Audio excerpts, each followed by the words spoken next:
नमस्कार दोस्तों, कैसे हैं आप लोग। मैं भुवन तड़ागी द लॉ टॉक्स में फिर एक बार आपका स्वागत करता हूं। दोस्तों, आज हम डिस्कशन करने वाले हैं कि कंपनी के डायरेक्टर्स को हर फाइनेंशियल ईयर में कौन कौन से एनुअल डिस्क्लोज़र करने ज़रूरी होते हैं साल के शुरुआत में ही। तो चलिए डिस्कस कर लेते हैं। लेकिन दोस्तों, वीडियो शुरू करने से पहले आपसे अनुरोध करूंगा कि अगर आप मेरे चैनल पर पहली बार आए हैं तो चैनल को सब्सक्राइब जरूर कर लीजिएगा। चलिए शुरू करते हैं।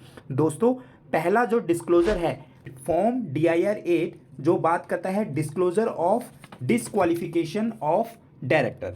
दोस्तों, इस डिस्क्लोजर को समझने से पहले सेक्शन 164 को समझ लेते हैं, क्योंकि 164 ऑफ द कंपनीज एक्ट बात करता है डिसक्वालिफिकेशन ऑफ डायरेक्टर्स। सबसे पहले हम बात कर लेते हैं इसके सबसेक्शन 1 की, जो कि कहता है a person shall not be eligible, मतलब वो इलिजिबल नहीं होगा for appointment as a director of a company if, अगर वो अनसाउंड माइंड है। दूसरा, अनडिस्चार्ज इंसॉल्वेंट है, मतलब अभी तक उसने अपने डेट चुकाए नहीं हैं। तीसरा जो कहता है कि इसने एप्लीकेशन दी हुई है इंसॉल्वेंट बनने के लिए, लेकिन अभी एप्लीकेशन पेंडिंग है। चौथा कहता है कि convicted by the court, court ने इसको मिनिमम 6 महीने की सजा दी हुई है और उस सजा को अभी 5 साल बीते नहीं है।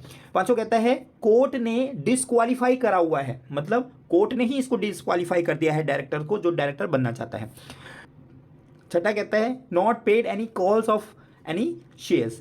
एंड नेक्स्ट कहता है कि he is convicted with the related party transaction under section 188, मतलब कोई रिलेटेड पार्टी ट्रांजेक्शन्स के अंदर इसने डिफॉल्ट किया हुआ है कंपनीज एक्ट का।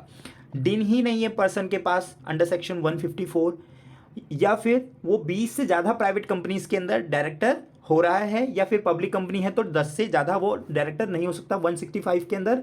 तो इसका अगर नॉन कंप्लायंस होगा तो भी वो डायरेक्टर के लिए एलिजिबल नहीं है। ऐसे ही सब सेक्शन 2 ऑफ 164 क्या कहता है कि अगर 3 फाइनेंशियल ईयर या उससे ज़्यादा के फाइनेंशियल ईयर तक आपने बैलेंस शीट या फिर रिटर्न, जो कि कंपनी की रिटर्न फाइल होती है, वो फाइल नहीं करी तो आप डिस्क्वालीफाई हो जाओगे, आपको डिस्क्वालिफिकेशन आ जाएगी। एंड दूसरा इसका कहता है कि fail to repay the deposits and redeem debentures, और डिविडेंड आपने नहीं दिया वंस इट अनाउंस्ड, और कंटिन्यूस पीरियड में आपका ये हो रहा है 1 साल से और या उससे ज़्यादा साल से अगर ये आपका डिफॉल्ट हो रहा है तो आप डिस्क्वालिफिकेशन में आ जाओगे अंडर सेक्शन 164(2). उसके अलावा इसका rule 14 of appointment and qualification of directors का जो रूल है, रूल 14, वो क्या कहता है every director of a company को इन्फॉर्म करना होता है about his disqualification in form DIR 8। और कब करना होता है? Before he appoint as a director और रीअपॉइंट, मतलब 2 केसेस हैं, जब वो रीअपॉइंट होगा या फिर जब वो अपॉइंटमेंट हो रहा है उसका एज ए डायरेक्टर। लेकिन दोस्तों, सेक्शन 164 और रूल के प्रोविजन पढ़ के समझ में आया कि डायरेक्टर अपॉइंट होता है या फिर रीअपॉइंट होता है तो DIR 8 डिस्क्लोजर देना कंपलसरी है, लेकिन हर साल देना है, ये कहाँ पर लिखा हुआ है? चलिए देख लेते हैं। तो सेक्शन 143 सबसेक्शन 3 इसका G क्लॉज जो है बात करता है ऑडिटर्स रिपोर्ट की। ऑडिटर्स को क्या अपने रिपोर्ट के अंदर स्टेट करना है, ये उसकी बात करता है। तो वो इसमें लिखा हुआ है वेदर कोई डायरेक्टर डिस्क्वालीफाई है या नहीं अंडर सेक्शन 164(2), तो ऑडिटर को कैसे पता चलेगा कि कोई भी डायरेक्टर जो है वो डिस्क्वालीफाई है या नहीं है? उसको हर साल अपने ऑडिट रिपोर्ट के अंदर ये स्टेट करना होता है। तो वो कंपनी से पूछेगा और कंपनी हर साल फिर डायरेक्टर से DIR 8 जो है फॉर्म मंगा लेती है कि वो डिस्क्वालीफाई है या नहीं है, इसको वो स्टेट करके दे, इसका डिस्क्लोजर वो दे। तो आई होप आपको समझ में आया होगा कि DIR 8 हमें क्यों ज़रूरी लेना होता है। और अगर कोई और सेक्शन है जिसमें फॉर्म DIR 8 की बात करता है, जिसमें ये डिस्क्लोजर हमें लेना होता है, तो आप मुझे कमेंट करके भी बता सकते हैं।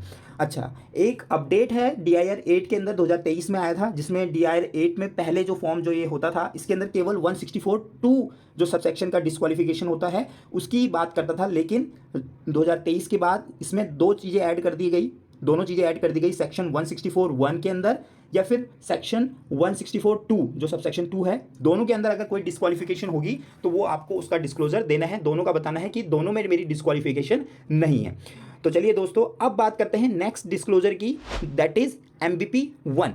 तो MVP 1 क्या है? Disclosure of interest by a director under section 184 of the companies act. दोस्तों इसका सब सेक्शन 1 कहता है कि every director shall disclose his interest in any company, body, corporate, firm या एसोसिएशन ऑफ इंडिविजुअल्स अगर कोई हो, इंक्लूडिंग शेयर होल्डिंग, मतलब अगर शेयर होल्डिंग भी है तो भी वो इंटरेस्ट में काउंट होगा। और कब डिस्क्लोजर आपको देना होता है? At first board meeting as a director, जब भी आप पहली बार डायरेक्टर पार्टिसिपेट कर रहे हो।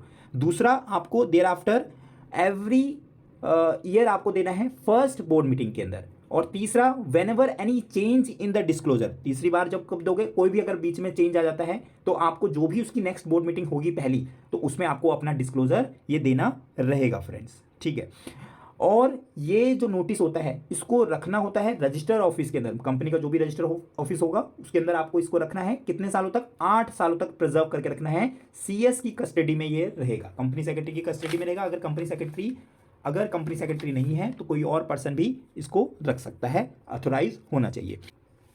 और दोस्तों ऐसे ही अगर आपकी कंपनी में कोई इंडिपेंडेंट डायरेक्टर है तो उससे भी आपको डिक्लेरेशन लेनी होती है। सेक्शन 149 सब सेक्शन 7 कहता है कि every independent director shall give a declaration that he meets the criteria of independent director. Declaration है वो कब देगा?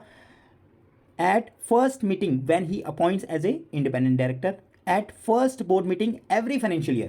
पहला तो जब वो पहली बार अपॉइंट हो रहा है, दूसरा हर फाइनेंशियल ईयर में भी ये डिक्लेरेशन देगा कि मैं इंडिपेंडेंट का डायरेक्टर का क्राइटेरिया फुलफिल कर रहा हूँ। और तीसरा, at first board meeting whenever there is a change in his status, right. तो फ्रेंड्स ये कुछ कंपलसरी डिस्क्लोजर होते हैं जो हर कंपनी के डायरेक्टर को देने होते हैं। और उसके अलावा और भी कंपनी स्पेसिफिक इन्फॉर्मेशन लेती रहती है अपने डायरेक्टर से, तो आप मुझे कमेंट में बता सकते हैं कि आप अपने डायरेक्टर से और कौन कौन से डिस्क्लोजर लेते हो। तो चलिए दोस्तों आज की इस वीडियो में इतना ही, फिर मिलते हैं इसी तरह की डिफरेंट इन्फॉर्मेटिव वीडियोस में। तब तक आप स्वस्थ रहे, अपना ख्याल रखें, सुरक्षित रहे। और इस वीडियो को लाइक कीजिए, अपने दोस्तों के साथ भी शेयर कर सकते हैं और चैनल को फॉलो करना मत भूलिएगा। जय हिंद, बाय बाय।